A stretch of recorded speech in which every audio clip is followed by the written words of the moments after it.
All right, boys, welcome back to another banger video. Normally, we don't have Monday videos, but since we have 2 games on this week, I decided let's do a Monday video. I have 4 plays. Let's might as well rip them.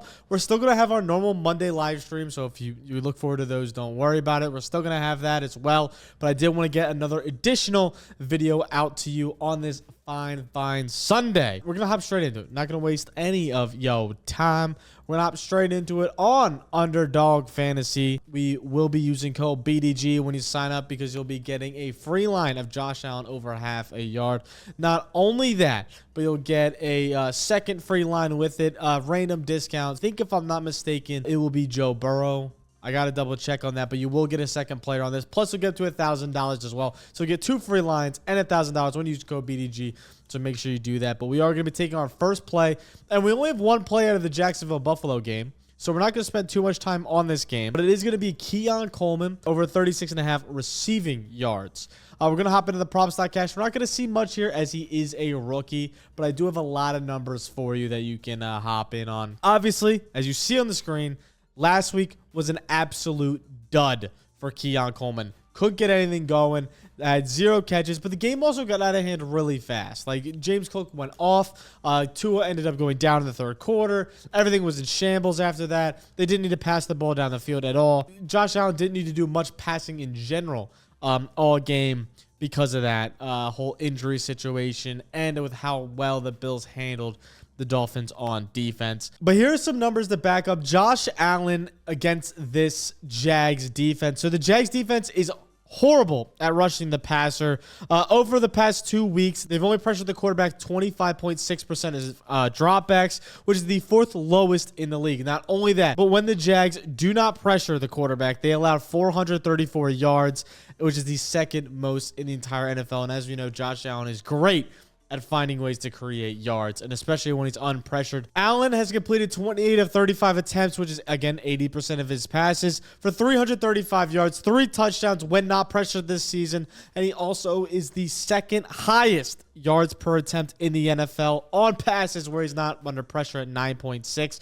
So he's completing deep balls at high efficiency, not under pressure. He's creating yards, creating plays, and this helps Keon Coleman a ton.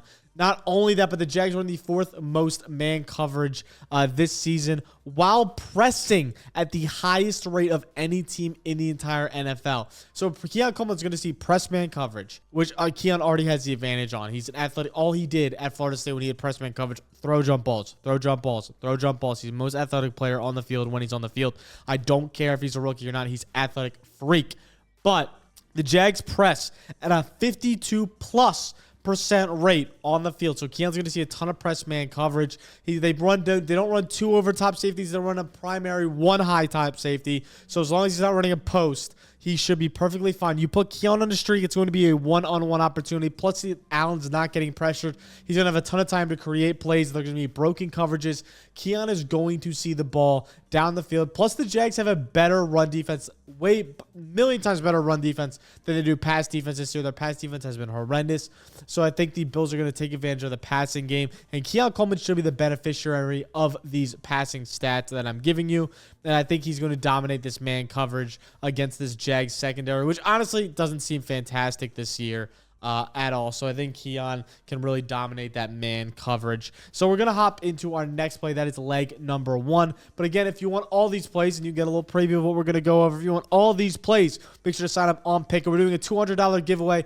So make sure you are dialed in for that. After these Monday games, we will be doing the giveaway. So make sure you sign up using code BDG. As soon as you do that, you'll be automatically entered. It is completely free. You'll be automatically entered into the raffle to get the $200 after Monday night's games. No predictions, no nothing. Just $200 straight to the dome. Plus, you can follow us, tail us.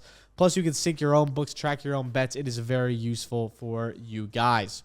Hopping back to the Underdog here. We're going to be done with that game. That's the only play I really have for this game. There's just not nearly as juicy as this Washington-Cincy game. as we're going to take the lower on Jaden mid as fuck Daniels. I had him as one of my lowest QB grades out of the top, top 6 quarterbacks taken, top 5 quarterbacks taken. Jaden, to me, was a second round grade for a reason. But all that is coming to fruition as Jaden has struggled to pass the ball. Washington has a league high target rate for both wide receiver screens and running back screens, which combine to 31% of their total targets. So he's simply not throwing the ball down the field at all. 50% of all dropbacks for Washington: screen, a sack, or a scramble. Highest rate since the 2022 Bears, a.k.a. Justin Fields, at 38%. Now, again, great for fantasy. If you have fantastic for fantasy, bad for football. This doesn't work in the red zone either. They don't pass in the red zone. So if they get to the red zone, you're like, oh, maybe they'll pass the ball. They don't. They've taken the third most red zone snaps this year, 26 of them so far. They have a 30.8% success rate, which is 25th in the entire league. Out of those 28 snaps, they've dropped back 8 total times. Guess how many passes he's completed? 1. He's completed 1 total pass. Not only that, this Bengals defense has looked fantastic, obviously, against the pass. Patrick Mahomes only allowed 151 passing yards. They also clamped up Jacoby, obviously, despite the loss, but only allowing 121 passing yards. Between the two, they've allowed a total of 272 passing yards between two quarterbacks. And you think Jaden's going to get 200 in one game? Feels absolutely outlandish. I don't think there's a world where Jaden gets this. I think it's going to be a run-heavy scheme. Cincinnati's been bad against the run, so it fits their agenda completely. I think Jaden might take a few shots down the field, but against these Cincinnati corners, I just simply do not see it happening since he plays a too-high shell as well. So with them playing a too-high shell, limiting the passing deep to anything Terry McLaurin could do, it's just going to be screen, screen, screen all day. Unless a screen breaks for a 50-yard, even then, I still think Jaden goes under. Obviously, he had a good game over on passing yards versus the Giants, who the Giants might be just as bad as Washington on the defensive side of the ball. They are horrible. That was 2 trash can teams. Cincinnati won't let that happen. They're going to limit Jaden. They're going to limit him pretty much the entire way around this game. Obviously, rushing total, sure, if you want to take that, I'm fine with that. But I'm easily slamming the lower on passing yards. Again, just gave you all the reason why. 50% of snaps, he is being ass. Next, and again, could be scheme. All the Washington haters are going to fucking get my throat at that. Again, Jaden in college, and I'm going to go on a quick rant real quick because I have a second.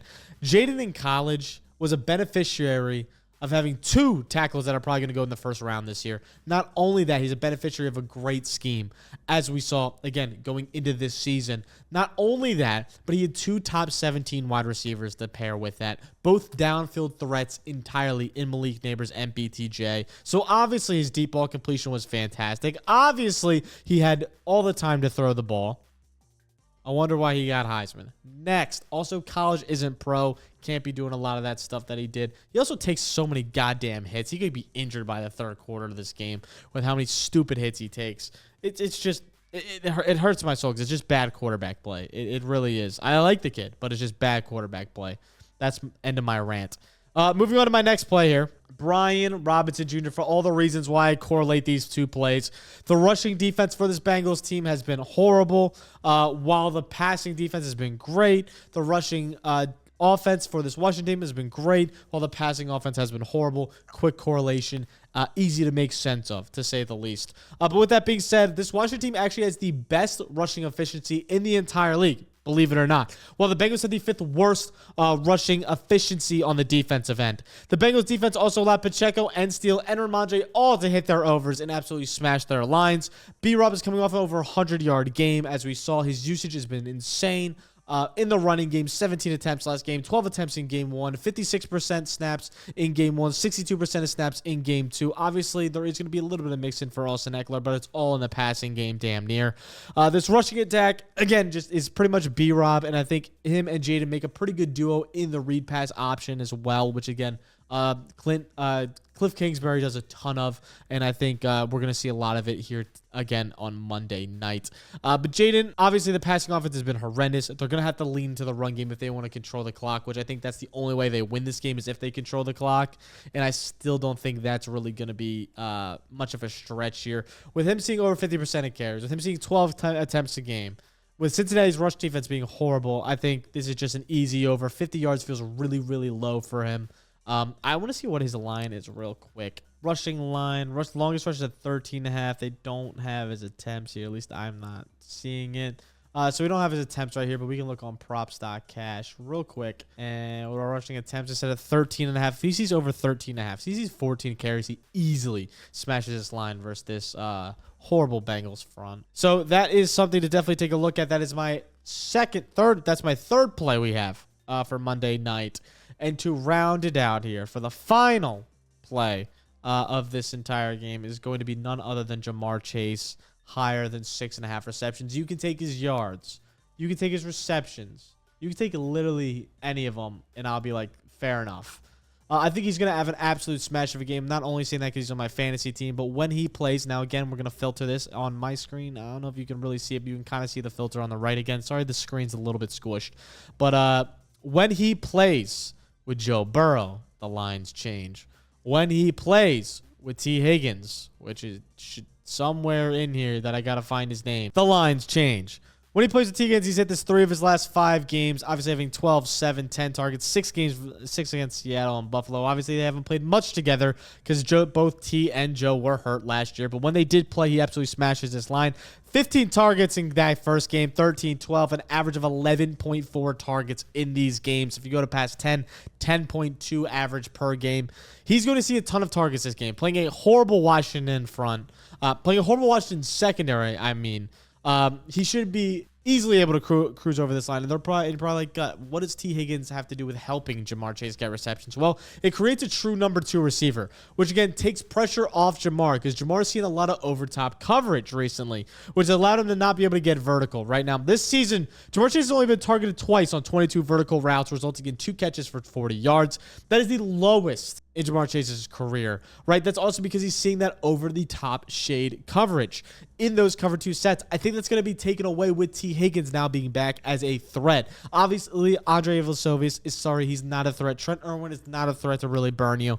But this will go up with the addition of T, and I think we'll see more of that. The Commanders on the opposite side have given up 26 touchdowns on vertical routes since the start of last season, 8 more than any other defense. And if you remember the DJ Moore game against this Commanders defense last season, obviously it's a new coordinator, obviously new head coach, but last season, DJ Moore absolutely shredded this defense on a primetime game. I expect Ja'Marr Chase to do something very similar here. Right now, the defense ranks last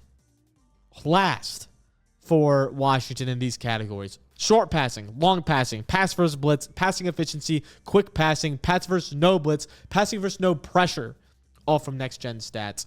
AKA this defense is god-awful is pretty much what I'm trying to say. They've given up a ton of yards. Obviously, Ja'Marr Chase this year, 5.8 air yards per target. It's the lowest in his career, right? But in 2023, he averaged 8.6. Again, I think with T. Higgins, this only goes up. As we saw in last T. Higgins' healthy season, this was much higher at around 10 yards per target. I think it's going to be around there tonight. I think Ja'Marr absolutely cooks. I think he's going to have a ton of receptions. He's going to be peppered all game. And I think him and Joe Burrow really get back this game. If you like Joe Burrow's over as well, I'll take that as well. But these are the 4 bets. These are the 4 lines we got for tonight or for Monday night's games. Ja'Marr Chase over 6.5 receptions. Brian Robinson 53.5. Jaden Daniels lower than 195.5. And Keon Coleman at 36.5 receiving yards. I love all these plays. I hope I could explain them well enough for you guys. If you have any questions, you can always DM me. You can comment down below. And I will try to get back to you as soon as possible. I have all these write-ups going out on Twitter as well as Pikkit, so you can follow me on there. And you will see all the write-ups, all of what my thoughts are, thought processes behind them, and all the stats and numbers right in front of you for you guys to take a look at instead of just hearing me yap about it. So make sure to like, subscribe. It is absolutely free to subscribe, so if you do that, I appreciate that. That's big smoochies. Absolutely love that. So if you like, subscribe, all that sort of fun shit, and I will catch you guys next time. And I'll see you guys on the live for Monday Night Football as well. And I'll see you then. Peace.